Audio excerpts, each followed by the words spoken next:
जय हिंद। एक बार फिर भारत की गूंज, भारत की दहाड़ पाकिस्तान के कोने कोने में सुनाई दे रही है।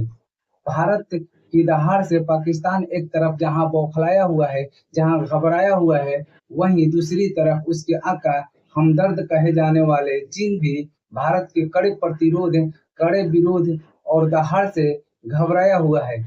एक लंबे अरसे के बाद भारत और पाकिस्तान के बीच रिलेशनशिप ऐसा लग रहा था कि कुछ हद तक सुधरेंगे, लेकिन पाकिस्तान की हरकतों ने एक बार फिर भारत और पाकिस्तान के बीच रिलेशनशिप को खटाई में डाल दिया है।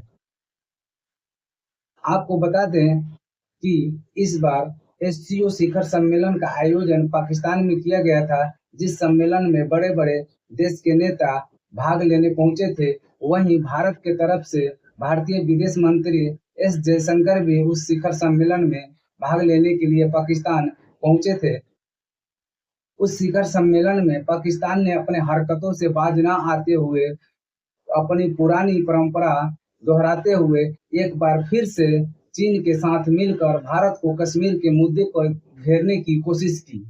लेकिन भारत के चाणक्य कहे जाने वाले और बब्बर शेर एस जयशंकर ने इस प्रकार पाकिस्तान और चीन की फटकार लगाई कि दोनों पूरी तरह हड़बड़ा गए। यहाँ तक कि पाकिस्तान इस कदर हड़बड़ाया कि एस जयशंकर की जो लाइव टेलीकास्ट हो रही थी वो पूरी तरह से बंद कर दिया, ताकि उस लाइव टेलीकास्ट को पूरी दुनिया न देख सके, ताकि उसकी पूरी दुनिया में एक बार फिर से किरकिरी न हो सके। पूरी दुनिया में अपने बदनामी के डर से बचने के लिए पाकिस्तान ने एस जयशंकर एससीओ का जो संबोधन कर रहे थे शिखर सम्मेलन में, उसका लाइव टेलीकास्ट पाकिस्तान ने बंद कर दिया, ताकि उनका लाइव टेलीकास्ट पूरी दुनिया न देख सके। आखिर ऐसा उस सम्मेलन में क्या हुआ जो पाकिस्तान इतनी बुरी तरह हड़बड़ाया गया था कि उसको एस जयशंकर के लाइव टेलीकास्ट तक बंद करना पड़ा। आइए इस वीडियो में थोड़ी विस्तार से समझने की कोशिश करते हैं। जैसा कि आप लोग जानते हैं कि भारत में 2019 में पुलवामा में एक आतंकवादी अटैक हुआ था।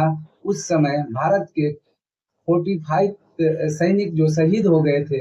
उसी समय से भारत और पाकिस्तान के बीच जो रिलेशनशिप थे, उन दोनों में कड़वाहट आ गई थी। देशों के बीच जो ट्रांसपोर्ट है, जो निर्यात आयात निर्यात है, व्यापार है, वो भी बाधित हुआ था। एक लंबे अरसे के बाद ऐसा लग रहा था कि पाकिस्तान और भारत के रिश्ते पूर्ण सुधरने के आसार दिखाई दे रहे थे। लेकिन पाकिस्तान की इस घटना से ऐसा लग रहा है कि फिर भारत और पाकिस्तान के बीच जो रिलेशनशिप है वो कभी सुधरेगा नहीं। भारत के तरफ से हर बार पहल की जाती है, लेकिन पाकिस्तान हर बार कोई ना कोई ओछी हरकत कर देता है, जिसके चलते भारत की कोशिश बेकार हो जाती है। एक तरफ जहां पूरी दुनिया भारत के साथ दोस्ती और अपना व्यापार बढ़ाने के लिए ललायत है, हर संभव कोशिश कर रही है, वहीं दूसरी तरफ चीन के बहकावे में आकर पाकिस्तान भारत के साथ मित्रता निभाने के बजाय दुश्मनी निकालने में लगा रहता है। इस पाकिस्तान की आर्थिक स्थिति जो दिन ब दिन गिरती जा रही है, वहाँ के प्रधानमंत्री को इसकी चिंता बिल्कुल भी नहीं है। वहाँ के प्रधानमंत्री जो वहाँ के आवाम है, उनकी चिंता नहीं करते हैं, बल्कि चीन के बहकावे में आकर भारत को नुकसान पहुंचाने के चक्कर में हमेशा लगे रहते हैं।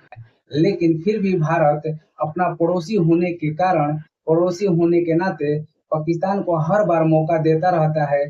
पाकिस्तान के साथ रिलेशनशिप अच्छा करने के लिए हर संभव कोशिश करते रहता है। हर बार भारत के तरफ से ही पहल की जाती है, लेकिन पाकिस्तान अपनी ओछी हरकतों से भारत के सारे प्रयासों को विफल कर देता है। इस बार शिखर वार्ता में भारत की दहाड़ से पाकिस्तान और चीन दोनों की बोलती बंद हो गई। भारतीय विदेश मंत्री एस जयशंकर एससीओ शिखर वार्ता में पाकिस्तान को जबरदस्त तरीके से रगड़ दिया है और साथ में चीन को भी नहीं बख्शा है। एस जयशंकर पाकिस्तान को उसी के धरती से इतना कड़ा संदेश दे दिए हैं कि पाकिस्तान तो हड़बड़ाया ही है, मगर उसका जिगरी दोस्त कहे जाने वाले चीन भी बहुत हद तक घबराया हुआ है। जयशंकर ने पाकिस्तान का नाम लिए बगैर परोक्ष रूप से उसको कड़ा संदेश दे दिया है। उन्होंने कहा है कि सीमा पार की गतिविधियां आतंकवाद, उग्रवाद और अलगाववाद तीन जैसी बुराइयों पर आधारित रहेगी। व्यापार, ऊर्जा और संपर्क व्यवस्था जैसे क्षेत्रों में सहयोग बढ़ने की संभावना नहीं है। इसके साथ ही एस जयशंकर ने अपने प्रहार से चीन को भी बुरी तरह से परास्त कर दिया है। एस जयशंकर पूर्वी लद्दाख में भारत और चीनी सैनिकों के बीच सैन्य गतिरोध के साथ हिंद महासागर एवं अन्य राजनीतिक जल क्षेत्रों में बढ़ती हुई चीन की ताकत को लेकर कड़ी चेतावनी दी है। उन्होंने कहा है, यदि सीमा पार की गतिविधियां आतंकवाद, उग्रवाद एवं अलगाववाद तीन बुराइयों पर यदि आधारित है, व्यापार, ऊर्जा प्रवाह, संपर्क और लोगों के बीच लेन-देन को बढ़ावा मिलने की संभावना कतई नहीं हो सकती है। भारत के इस चेतावनी से चीन भी चकराया हुआ है। विदेश मंत्री एस जयशंकर पाकिस्तान और चीन का नाम लिए बगैर परोक्ष रूप से कड़ा संदेश देते हुए कहा है कि यदि भरोसे की कमी है या पर्याप्त सहयोग नहीं है, यदि मित्रता में कमी आ गई है, मित्रता कम हो गई है या अच्छे पड़ोसी होने की भावना गायब हो गई है, तो निश्चित तौर पर आत्ममंथन करने के साथ साथ इसका समाधान भी ढूंढना आवश्यक है। चार्टर के प्रति हम अपनी प्रतिबद्धता पूरी ईमानदारी से पुष्टि करें, तभी हम उस सहयोग और एकीकरण के लाभों को पूरी तरह हासिल कर सकते हैं जिसकी परिकल्पना इसमें की गई है। एस जयशंकर ने कहा, एससीओ का उद्देश्य आपसी विश्वास, मित्रता और अच्छे पड़ोसी के रूप में संबंधों को मजबूत करना है। जयशंकर ने कहा, इसका असली मकसद संतुलित विकास, एकीकरण और संघर्ष की रोकथाम के मामले में एक सकारात्मक शक्ति बनना है। चार्टर में स्पष्ट किया गया था कि मुख्य चुनौतियां क्या थी।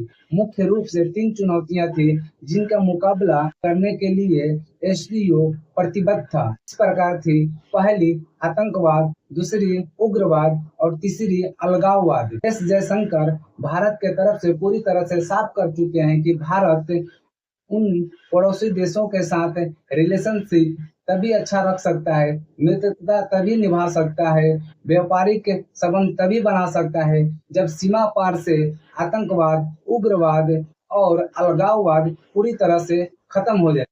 अब देखना यह है कि भारत के इस जवाब के बाद पाकिस्तान क्या करता है।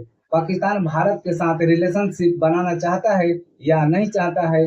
भारत के साथ रिलेशनशिप बनाने के लिए भारत ने जो 3 शर्तें रखी है, पाकिस्तान क्या उन शर्तों को मानकर अपने यहाँ से आतंकवाद, उग्रवाद और अलगाववाद को खत्म करता है। इन तीनों चुनौतियों को खत्म करके भारत के साथ रिलेशनशिप बढ़ाना चाहता है या इन तीनों को पकड़े रहना चाहता है और चीन का पिट्ठू बना रहता है। आप लोग को क्या लगता है, पाकिस्तान आतंकवाद, उग्रवाद और अलगाववाद को छोड़कर भारत के साथ अपना रिलेशनशिप अच्छा बनाएगा या नहीं? अपना विचार कमेंट बॉक्स में अवश्य लिखिए। और हमारे साथ यदि आप लोग अभी तक इस वीडियो में बने हुए हैं तो जाते जाते इस वीडियो को लाइक कर दीजिए और हमारे चैनल को सब्सक्राइब कर लीजिए।